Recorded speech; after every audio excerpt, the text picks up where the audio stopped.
With that, let's go to another key part of our evening, and that is our keynote speaker, Ed McMahon. We invited Ed to be here tonight for a lot of reasons. He's a captivating speaker, he's a national authority on numerous smart growth issues and trends, and he's one of the founders and thought leaders of both the smart growth and Main Street movements. But we also recruited Ed for tonight's event because our Director of Special Projects, I'm trying to locate her in the audience, Jillian Finkel, our very dynamic Director of Special Projects. Jillian is convinced, Ed, that you walk on water. And Jillian has impeccable judgment. Just a few more thoughts about Ed, and then I will turn the mic over to him. Beyond serving in his current position as the Urban Land Institute's Senior Fellow for Sustainable Development, Ed's very impressive background includes stints as the board chair of Main Street America, as a co-founder of Scenic America, and as a 14-year senior staffer with the Conservation Fund. He's a highly sought-after speaker and prolific writer.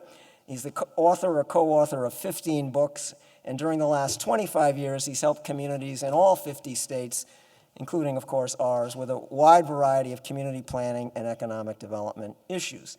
Ed has a master's degree in urban studies from the University of Alabama at Birmingham and a law degree from Georgetown University Law School. He and his wife live in the suburbs of D.C., Tacoma Park, Maryland, and I know Ed plans to address several front-burner issues for us tonight, including innovative strategies for Main Street and downtown revitalization, placemaking as an economic development and happiness-enhancing tool, and how reform and redesign of the built environment can enhance public health. So Ed, thank you very much for being with us, for sharing your expertise and vision, and the floor is yours. I just want to start by telling you a little story about how I got interested in smart growth and urban design and historic preservation. Way back during the height of the Vietnam War, I was a young second lieutenant in the United States Army. I had been to jungle warfare training and field artillery school. I had orders to a small fire base in the Central Highlands of Vietnam.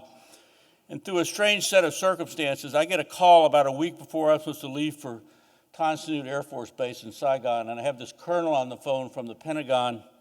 He says to me, "Lieutenant McMahon, do you have any interest in being reassigned to Germany?" I'm like, okay, well, let me think about that.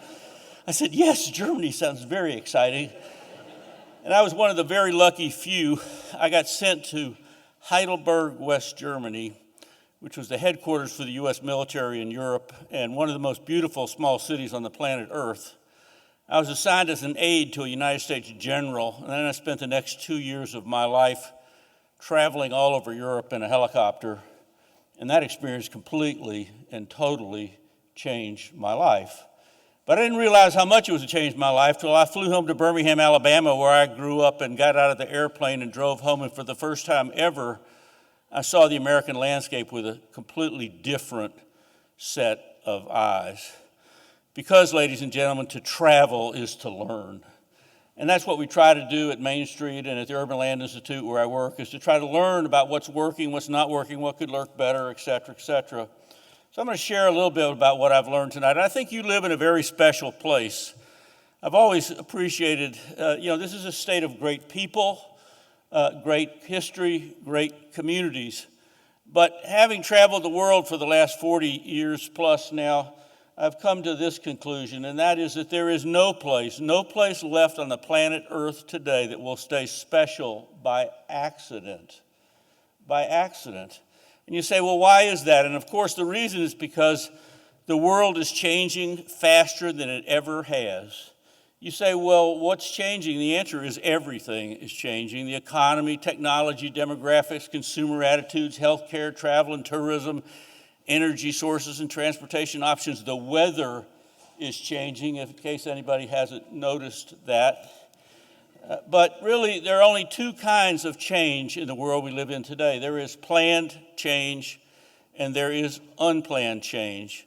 I mean, you can grow by choice, or you can grow by chance. You can grow by default, or you can grow by design. You can accept anything that comes down the highway, or you can, as Abraham Lincoln used to say, create the future that you want. And the real question for Rhode Island is not whether you will grow and change, because you will. The real question for Rhode Island and every other American state is how.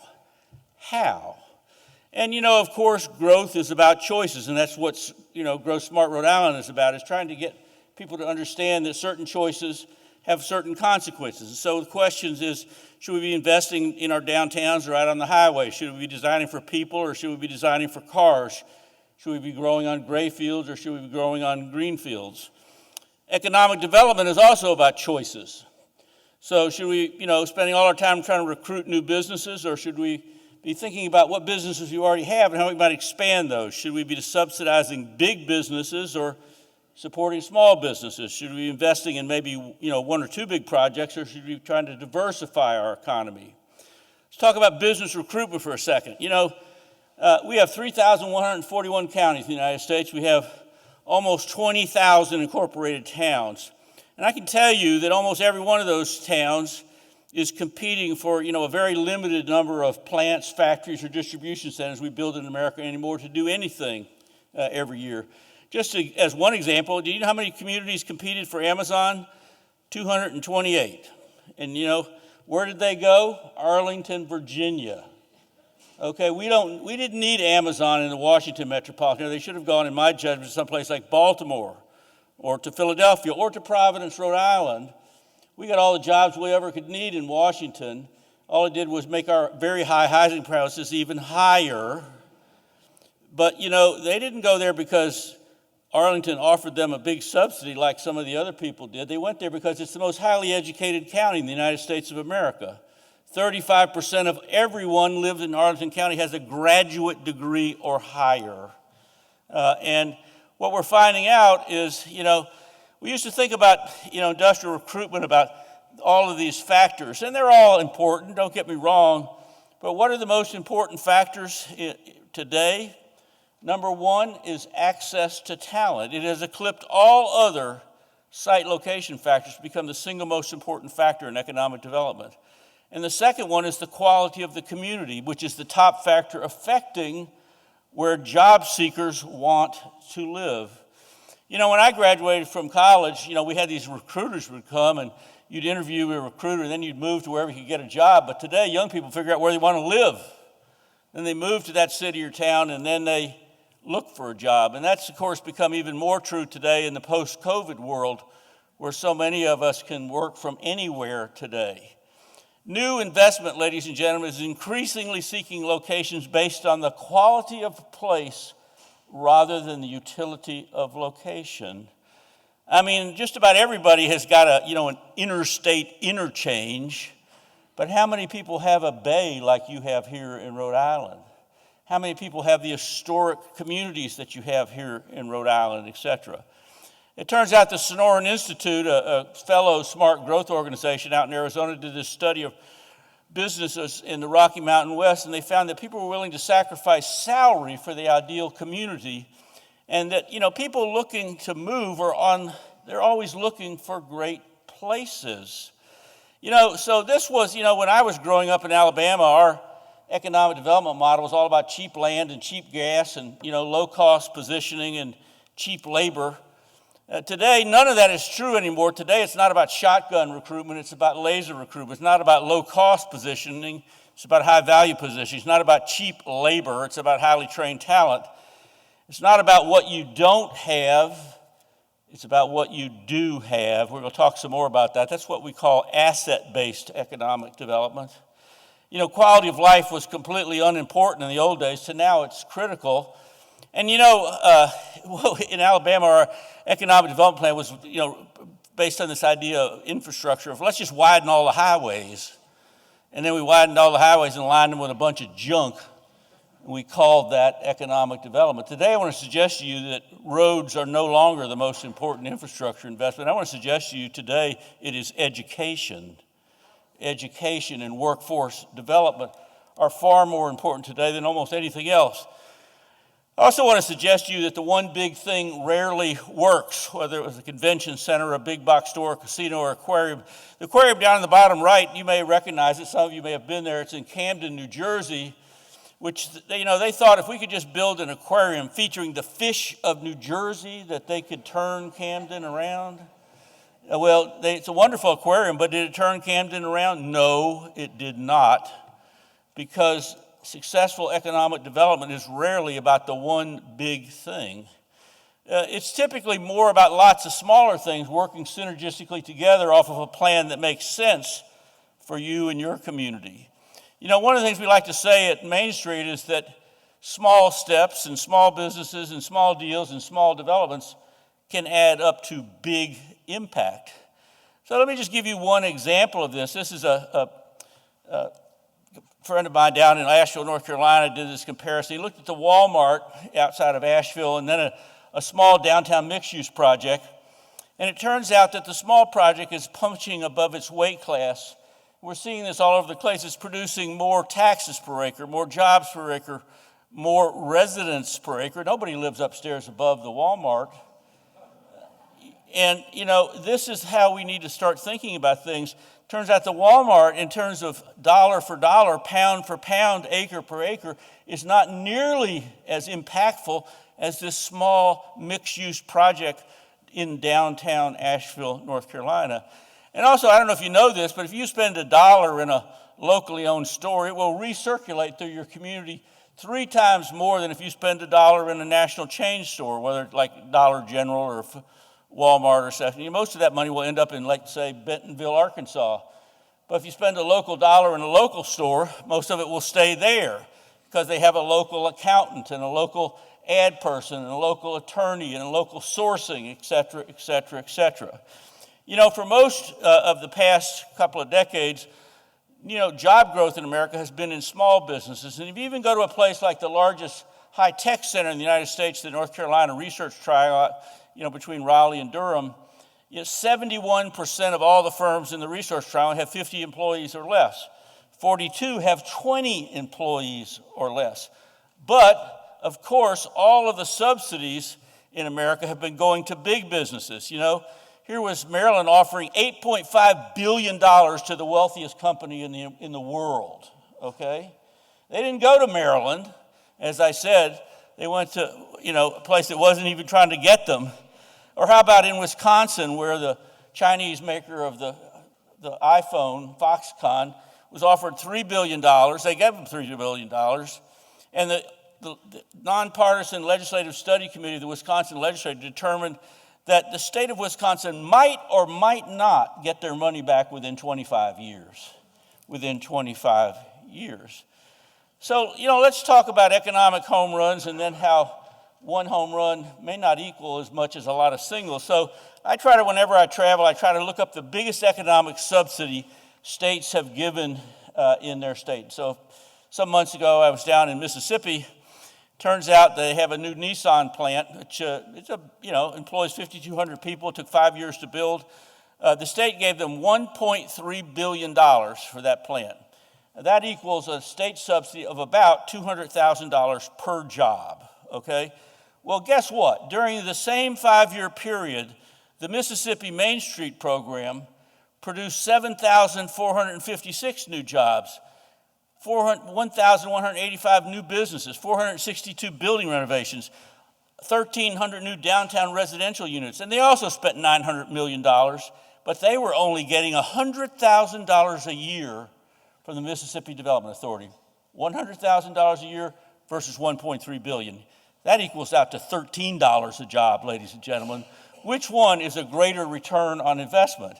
So ask yourself, which one of these makes more sense? Subsidies for big business or investing in a great place? You know, if you're just subsidizing big business, you pit one community against another. You move economic development around. Businesses leave or threaten to leave after the subsidies have run out. And, you know, you're putting all your eggs in one or two baskets. On the other hand, if you're investing in a great place, you create lasting assets that will pay dividends long after the initial investment. It helps existing businesses. It creates diverse, durable local economies. And it's a far more realistic strategy for smaller cities and towns around the country. Now, another thing we've learned about economic development is that successful communities are distinctive communities. What is the fastest growing city in America? Well, it's Austin, Texas. What is their slogan? Keep Austin weird. You know, it seems like a funny slogan, but they don't think it's just a funny slogan. They think it's an economic development imperative. They think what it means is keep us on the cutting edge, keep us special, keep us unique, and so it's actually something that makes a lot of economic sense. The World Bank put out this publication a couple of years ago called The Economics of Uniqueness. And they make the same point in many different ways. They say, if you can't differentiate your project or your community or your product from anybody else, you'll simply have no competitive advantage. We live in a world where capital is footloose. People can live or work anywhere. So sameness, it turns out, is a minus, not a plus. Somebody asked me earlier today, what should Rhode Island be focusing on? And I said, focus on what makes Rhode Island authentic and unique. What are the things that you have that nobody else has? Trying to copy other places, in my judgment, is a mistake, and we've seen that over and over again. Joe Courtwright, the former head of CEOs for Cities, put it this way. He said, the unique characteristics of a place are the single most important factor in giving cities a competitive advantage for cities and towns. Another thing is community character really does matter. Mark Twain put it this way. He said, we take stock of a city like we take stock of a man. The clothes or appearance are the externals by which we judge. So let's talk about a community or a state's front door, its gateway. And just like with meeting a person, a good first impression is important and a bad first impression is hard to change. You think you'd rather visit the town of Franklin, Tennessee, or Midfield, Alabama? Which one looks more like a community with a sense of pride and a sense of place? Which one looks more like a community you would rather invest time or money in? If you don't remember anything else I say this evening, remember this. The image of a community, a region, or a state is fundamentally important to its economic well-being. It's fundamentally important to its economic well-being. Let's just give you one example. Let's take tourism for a second, which is now one of the largest single industries in the world. It's the first, second, or third largest industry in every American state. This is the official travel guide for the state of Oregon. Notice their slogan, Oregon, things look different here. Can you imagine a state travel brochure that said something like, Rhode Island, things look the same here? Well, of course not, because who'd want to come?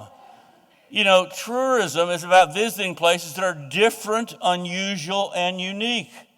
If every place was just like every place else, there'd be no reason to travel to any place. But this concept is about more than tourism. It's also about how the world economy has changed. It used to be all about markets, but today, once again, ladies and gentlemen, it's all about places. Even the National Association of Home Builders says that the place has become more important than the product. And what do they mean by that? Well, of course, they mean several things. First, what is going on outside of a house, like the character of the neighborhood, has far more impact on the value of that house than what's going on inside the house, like whether you have granite countertops or whatever. Why do you think for so many years in parts of Detroit you could buy a beautiful Victorian house for $15,000 or $20,000? Had nothing to do with the house and everything to do with the neighborhoods. Interestingly, some years ago, the home builders did this poll, and they said to people, would you rather have a big lot or a small lot? And I was like, oh, give me a break. That is the most loaded question I've ever heard. And of course, everybody answered like, I'd have a big lot. So at the Urban Land Institute, we rephrased the question, and we said, well, what's more important, the character of the neighborhood or the size of the lot? What do you think people said to that? They said the character of the neighborhood is the most important thing when thinking about where you're going to buy a house. The head of the Republican Mayors Association, Mick Cornett, the four-term mayor of Oklahoma City, I think he sums it up pretty well when he said economic development is really the result of creating places where people want to be. Places where people want to be. In the real estate world, we have a slogan, we call it the Placemaking Dividend. And that simply means this: people stay longer, come back more often, and spend more money in places that attract their affection. How many Americans do you really think feel affectionate about strip malls? They go to buy what they want and they leave. In fact, the average amount of time that Americans have been spending in an enclosed mall or a strip center has been going down for years because it has no place-making dividend. They all look exactly alike. So what does investment in place look like? Give you a couple examples. Here's a big city example. This is Fort Worth, Texas. And what you see there is a 2-acre downtown parking lot. And, somebody said, well, maybe we shouldn't have a parking lot. Maybe we should build a square there called Sundance Square. Very controversial at the time, like, oh, we can't lose all this parking. But let me tell you what happened. Within 1 year of opening, the number of people attending downtown events grew by 10 times. Retail sales grew by 20%. The price of downtown residential units jumped by 10%. And within 5 years, within just a few blocks of there was $1 billion in new investment. So what's more important, to have a place in the middle of your downtown or just a parking lot? One of the things we also learned about parking, parking is important, but if you have a parking problem, that typically means you're successful. We were brought in by a city, I won't tell you the name of it, some years ago, and they said, well, we got a big parking problem. And we did this analysis. It turned out 50% of downtown was surface level parking. We said, hey, you guys need to build some more buildings. You need to have something to do so people would want to park. So think about that. So here's what it looks like today. It was $13 million. They took that parking lot, and this is what they did to it. One of the great turnarounds in downtowns in America. How about a small city example? This is where my daughter lives. This is Frederick, Maryland, about an hour north of Washington. Back in the 90s, it was a disinvested small city. It had repeated flood damage and disinvestment. And the then mayor, a guy named Ron Young, said, why don't we build a small town version of the San Antonio Riverwalk? And it was like, oh my God, you might have thought he had proposed the end to Western civilization as we know it. But he stuck to his guns, and they built that downtown creek walk. It cost them a lot more than it would have to just address the flooding issue. But guess what happened? Within a few years after that, they had $300 million in new investment just along that creek. Downtown Frederick now has 4,000 residents, 800 businesses, 200 retailers and restaurants. It has become the fastest growing city in the state of Maryland. It's a great example of investing in a place. How about a tiny small town example? This is from Caldwell, Illinois. And you can read what the mayor said. Downtown was spiraling downwards. They had a vacancy rate of 60%. He said, we knew we had to do something. So they had this empty parking lot behind the main street, and they decided to turn it into a plaza. Within the first year, even though this is the pandemic going on, they had 137,000 people. They had 250 events. Foot traffic grew by 50%, and a dozen new businesses opened.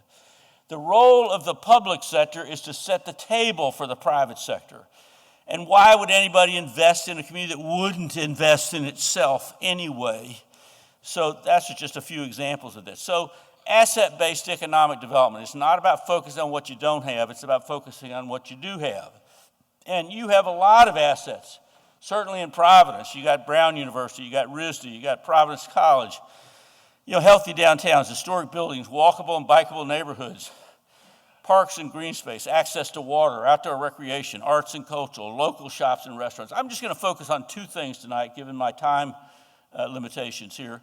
First, I want to talk a little bit about downtown. This is from the South Carolina Municipal Association magazine. I don't know if you can read that, but it says, cities focus on downtown enhancements as economic investments. So why are downtowns so important as an economic investment? Well, first of all, downtowns play a role as like an icon. They're critical as a connecting point and a nerve center for a region. They're a key asset for regional and metropolitan prosperity. This is a magazine for industrial park developers, Southern Business Development. Notice the headline, when sites searching the South, make sure you inspect communities downtown first. Why in the world would an industrial park developer who's not going to put his industrial park downtown care about a downtown? Well, the answer is pretty obvious. Because, downtowns, if you don't have a healthy downtown, you simply don't have a healthy town. Downtowns are the heart and soul of any community. And if we haven't learned anything else in the last few years, it's hard to be a suburb of nothing. So Main Street America, Kathy LaPlante, who's with me tonight, why don't you wave your hand, Kathy? She runs all of our state programs all over the country. Pound per pound and dollar for dollar, we're one of the most impactful economic development programs we've ever created in the United States. And over the last 40 years, we've worked in 2,000 American communities, using a strategy focused on 4 pillars: economic vitality, design, promotion, and organization. But we've also focused on transformation strategies. It might be small-scale manufacturing, it might be downtown housing, it might be a lot of other things. And what's been the impact of these small investments? Well, we've seen $101 billion invested in the communities we work in, and seen 168,000 net jobs and 746,000 net businesses, and hundreds of thousands of buildings rehabilitated, and millions of hours. And you know what the return on investment has been? For every $1 of public money invested in Main Street programs nationwide, we've seen a $26 return on private investment, and that's what I call real return on investment. So this is a quote from one of the Main Street people down in Georgia, which has over 100 Main Street communities. They say Georgia Main Street has been synonymous with economic development and community revitalization. It provides the impetus for business recruitment, building renovation, downtown events, tourism, partnerships, volunteer tourism, residential living, and historic district designation. A couple of examples. So this is what we see all over the country. We have these buildings that were downtown. Somebody covered them up some years ago, and this is Bay City, Michigan. The only thing in there was a bank on the first floor and nothing upstairs except storage space. And then a savvy developer buys that building. He decides to put in 26 apartments above, a restaurant and office space on the first floor. Well, what difference does it make? Well, it improved the image of Bay City. It brought down more foot traffic, more tax revenue, more residents, more liveliness, more eyes on the street, more activity after 5 p.m. and less sprawl, just by that one project. Here's a city that, I don't know if any of you have been to Wheeling. It's got one of the greatest collections of Victorian-era architecture in the United States. It was an aging Rust Belt industrial city. And, the typical thing that, West Virginia was doing was they said, first they had a casino come there, and then they had decided they'd give a $35 million grant to Cabela's, which is basically enough to build the entire store. And they located 10 miles outside of town. And then they built the new interchange for them as well. They gave Cabela's $35 million, then they built them an interchange. And in the 10 years following that investment, the population of the city continued to drop, went down by 15% in the next 10 years. Well, in 2019, Wheeling was named one of the great American main streets, and it completely has turned around. They've added thousands of new jobs, seen their vacancy rate cut in half, seen $100 million in new downtown investment. And they did this by using older buildings, creating an entrepreneur training program, holding weekly events, and developing a downtown farmers and artisan market. And that made a difference. All of those projects are much smaller and much less expensive than the $35 million grant to Cabela's, but had a much greater impact because they were building what was already there, which was this incredible legacy of older buildings. So here's kind of what you see. So you used to have vacant warehouses all over the place, and now there's a loft apartment in that one. Or how about the vacant department store, which is now another set of apartments? Or how about this, a former industrial building that's now the back office operations center for the largest law firm in the state of California. They moved their entire back office operations center to Wheeling, West Virginia. Let's talk about some transformation strategies. This is a little town. I was just in Iowa last week, Woodbine, Iowa, tiny little town. It only has about 1,400, 1,500 people. And they decided they wanted to get more people living downtown. So all those buildings you see there with yellow on the top now have upper floor housing in their downtown. And it's a tiny town, as I said. In 2010, they only had 1,400 and something people, and they only had 8 downtown residents. But because of Main Street, now they have 68 downtown residents. That's a 750% increase. They went from 7 downtown rental units to 37. The school enrollment, which had been going down for years, started going back up again. And that's the kind of thing that the power of small can create. Small steps, small deals, small developments can have big impact. So I also want to talk about one of the greatest assets here in this city, which is your historic building stock. The value of historic buildings, ladies and gentlemen, is psychological as well as economic and environmental. Historic buildings shape our memories and our identities. A city without a past, ladies and gentlemen, is like a man without a memory. As Daniel Webster once wrote, he said, quote, "The man who feels no sentiment or veneration for the memory of his forefathers is himself unworthy of kindred regard and remembrance. Now, I know some of you have probably read some of Thomas Wolfe's famous novels. He's, of course, the guy that penned the immortal line, "You can't go home again." Well, sadly, Tom Wolfe, he can't go home again because here's his house in this parking lot in Asheville, North Carolina. So, I want to sedate you on preservation, that there are literally dozens of studies that show that preservation is good for the economy. It boosts jobs, property values, tourism, downtown revitalization, affordable housing, environmental impacts, you name it. Just think about some of the places that people most like to visit in America. If they tore all these places down, they wouldn't be there. I never forget when they wanted to tear down the Pike Place Market in Seattle, which is, by the way, the most visited place in the entire state of Washington. They said we need more downtown parking. And the question was, like, parking for what? And, they finally recognized that. They preserved it and look at it now. How about New Orleans? Did you know that I worked with the group of planners who went into New Orleans after Hurricane Katrina, and the city asked us for a redevelopment plan, and they said, we don't want just a physical redevelopment plan, we want an economic redevelopment. So we said, well, what's the biggest industry in New Orleans? Is it the oil industry, the chemical industry, the sugar? No. Tourism is the number one industry in New Orleans, Louisiana. And what's the engine of that industry? Well, you're looking at it. It's called the French Quarter. But did you know that for almost 40 years, the state of Louisiana wanted to put a freeway through the French Quarter? They didn't understand that is more valuable than any plant, factory, or distribution center in the entire state of Louisiana. It's interesting. Arthur Fromer, a well-known travel writer, he says, among cities and towns with no particular recreational appeal, those that preserve their past continue to enjoy tourism. Those that haven't receive almost no tourism at all. Tourists simply won't go to a city or town that's lost its soul. Well, I'm pleased to say that while renovation and redevelopment have always been around, that the market is embracing older space with new fervor and enthusiasm.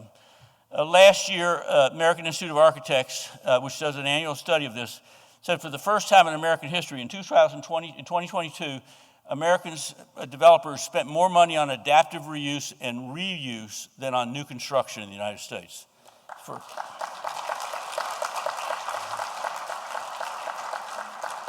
And we did a study at the Urban Land Institute that found in our annual Emerging Trends in Real Estate report that office space in rehabilitated industrial buildings was commanding rents above new Class A products. So that's your typical new office buildings anywhere in America, right?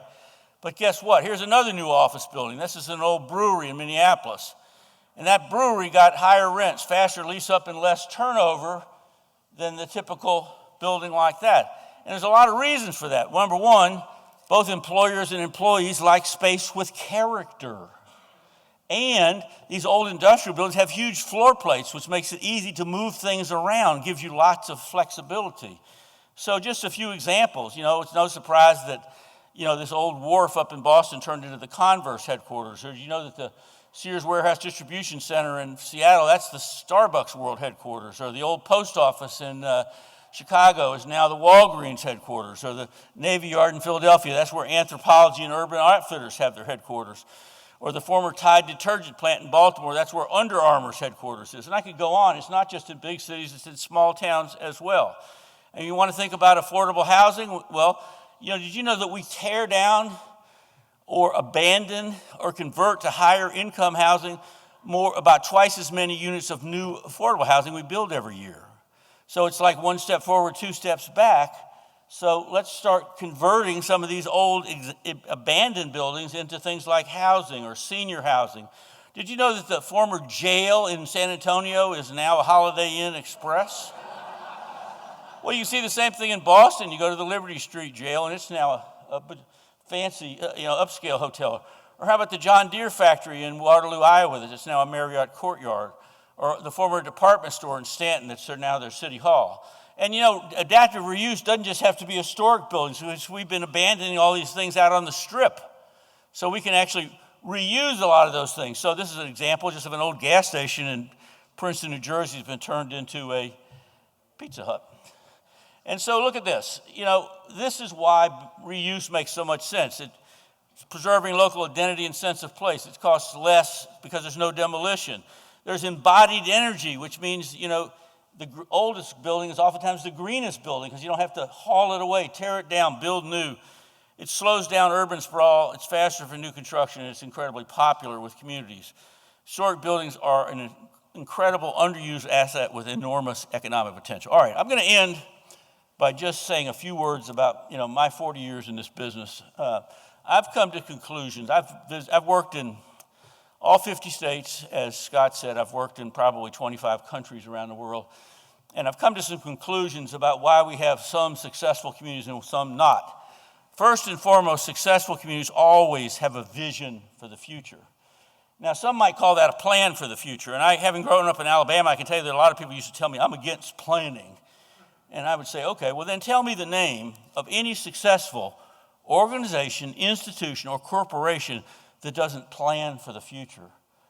Failing to plan simply means planning to fail. Can you imagine a corporation that didn't have a business plan? Well, it'd have a very hard time getting any investors. And successful plans always begin by inventorying your assets. So you had this incredible river out here. I can remember when it was covered with parking lots. That's one of your greatest assets.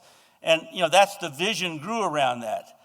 And, build all your plans, whether it's a land use plan or a tourism plan or a redevelopment plan around what you've already got. Successful communities also use education, incentives, partnerships, and voluntary initiatives, not just regulation. Now, I didn't say I'm against regulation. It prevents bad things from happening. But we need to figure out how to use carrots, not just sticks. We also need to pick and choose among development proposals. All development is not created equal. If you're afraid to say no to anything, you'll get the worst of everything. Communities that set no standards are simply going to compete to the bottom. Communities that higher standards compete to the top. Successful communities cooperate with their neighbors for mutual benefits. They consider what they look like, their community character and sense of place. They have strong leaders and committed citizens. When I was growing up in Birmingham, Alabama, the one city we used to make fun of was Chattanooga, Tennessee. They were known as the most polluted city in America, but nobody makes fun of Chattanooga anymore. Today it's known as an international model for community revitalization. It began with a focus on two big things: the Tennessee River, because that was their most important natural asset, and downtown Chattanooga, because that was their most important and built asset. Used to be, up until about 1950, all of our public buildings were the most beautiful buildings in every place. Whether it was the post office, the public school, the library, you name it. Starting in about, 1960, we decided cheaper was better. You know what we've learned from that experience? We've learned that cheaper is simply cheaper. And, this used to be the City Hall in Susan City, California. And, it was in two double-wide trailers. That was the only city hall in California had to register with the Department of Motor Vehicles. And they said, why would anybody invest in a community that wouldn't invest in itself? And so they built a new city hall right on that same spot. And it began the decade-long transformation of that city. But it started with an investment in themselves. Inventory your assets. And sometimes those assets are pretty obvious. Welcome to Jackson Hole, Wyoming. World-class scenery, unparalleled wildlife resources. Or welcome to Annapolis. Unbelievable historic heritage. Sometimes assets are not very obvious. Welcome to Lowell. Back in the 70s, it was a dying industrial city. Thought it had no assets, but what it had was abandoned textile mills, and it had people with a vision for how they might restore those mills, and now they've restored all of them into housing, whether it's affordable housing, luxury apartments, University of Massachusetts at Lowell, retail, on and on and on. Or how about Columbus, Georgia? They had a terrible flood on the Chattahoochee River, and they said, adversity can breed opportunity. When we build back, we want to build back better. And their turnaround began with investing in one of the great river walks in America in a small city. Or how about the torpedo factory in Alexandria, where they made torpedoes for World War II. Now it is the largest single arts center in America. 200 working artists in that building, gets 4 to 5 million tourists a year that go in there every year. How about Paducah with all their flood walls? Well, they turned them into, an outdoor art gallery. Or how about Lancaster and their Main Street? And they decided, well, maybe we could make Main Street more attractive and more profitable, et cetera, et cetera. Or how about Akron, Ohio, which is where the Quaker Oats Company was founded. And they were going to tear down the grain elevators after Quaker Oats left. But they said, no, maybe we could be the centerpiece of the Quaker Oats redevelopment project. And so the grain elevator became a Hilton Hotel. Or how about Rapid City, that once again was complaining about, had no focal point in downtown until they took that parking lot out and put in this park, which is also an ice rink in the winter. Or how about the highest rail bridge over the Hudson River in Poughkeepsie, 275 feet above the river. And New York DOT had set aside millions of dollars for its demolition. But there were people with a vision in Poughkeepsie and the Hudson Valley and said, no, give us the money you used to tear it down and let us turn it into the nation's highest walking bridge in the country, 275 feet up there. It's a state park now called the Walk Across the Hudson State Park. Successful communities use education, incentives, partnerships, and voluntary initiatives. Why do we educate? In order to reduce the need to regulate. Why do we educate? Because people won't embrace what they don't understand. We also need to think about how we could use incentives, and there are lots of different kinds of incentives in addition to free Coke, but things like, expedited permit review or reduced fees or property tax credits. I could just go down this long list. Here's a couple of examples. Grand Forks, North Dakota reduced the cost of liquor licenses to encourage more downtown restaurants. Stanton, Virginia provided free design assistance to building owners who would restore the facades of their buildings. One of our big issues right now is affordable housing. Did you know that the underlying land costs are 1/3 of the cost of housing? So now we're finding out that we should be putting housing on top of all of our libraries and our fire stations and even a few of our police stations. And we should be using school board land to build schools housing for teachers. And we should be using transit-owned land to build housing next to our transit. In Maryland, we've flexed all our state highway funds so that the state of Maryland will use highway funds to build the parking garage that enables the developer to put mixed-use multifamily housing next to our 100 rail transit stops. That's an incentive, if you will. Voluntary initiatives. You could start planting more trees tomorrow or get more conservation easements. Did you know that in 1863 there were no utility wires running through the Gettysburg battlefield? Did you guys know that? Well, guess what? They're all gone now because of a voluntary initiative between the state of Pennsylvania, Adams County, the borough of Gettysburg, the Ted Turner Foundation, and the National Park Service. A voluntary initiative. How about this one? Yazoo City, Mississippi. In the middle of the Mississippi Delta, America's poorest place. They took some paint and passed out free paint to people in downtown, and they painted their way back to vitality. Successful communities pick and choose. All development is not created equal. So Davison, North Carolina was going to be given the typical off-the-shelf CVS, and they said, no, we don't want that. We want a 2-story building. We want old brick. We want this parking behind it. And they did every one of these things because they knew to say no to off-the-shelf development, and they realized that every chain store developer in America has Plan A, Plan B, and Plan C. And what gets built depends on you. And so let me show you an example. So here's your typical Plan A Walgreens. Try a little harder, you might get some brick. And then try even harder, you might get Plan C. That's Brookline, Massachusetts, if you haven't seen that one. Or how about this one?